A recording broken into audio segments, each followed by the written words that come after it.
पहले जहां रविवार को प्रार्थना होती थी, वहां अब रोज सुबह शाम आरती और घंटा घड़ियाल सुनाई दे रही हैं। मैं पहले हिंदू में था पहले, इसके बाद मैं धीरे धीरे फिर ये क्रिश्चियन में चला गया था।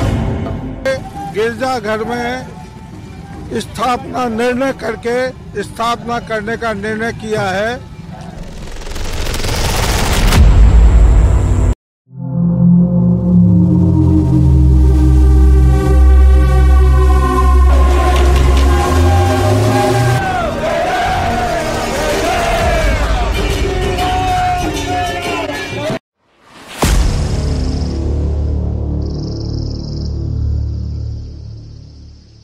ए वीडियो क्लिपटी देखिला परे मु केवल गोटे विषय कहबी, जो माने प्रभु जीशु ख्रीष्ट को चिन्हि पारंती नाही बा सत्य विषय जानी पारंती नाही, सेही भलिया लोक सत्य ईश्वर को परित्याग करी से माने पुनर्बार से शैतान रो चक्रांत रे पड़ी से माने अनेक भूल काम करी बसी थांती। तेबे ए समस्त विषय प्रति दृष्टि रखी केवल गोटे वाक्य पाठ करने को चाहे, जहाँकि द्वितीय पीतर 2:20-22 पर्यंत पाठ कले आम माने जानी परिबा।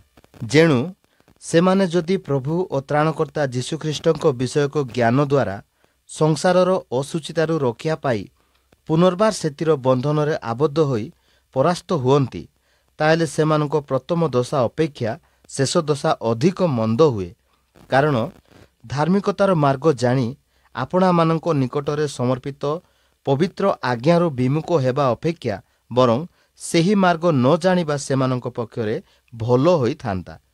कुकुर आपणा बांती खाइबाकू और धौत होइथिबा घुगुड़ी कादुअरे लोटिबाकू पुनर्बार फेरे, ए सत्य दृष्टांत वाक्य सेमानଙ୍କ प्रति घटी अछि।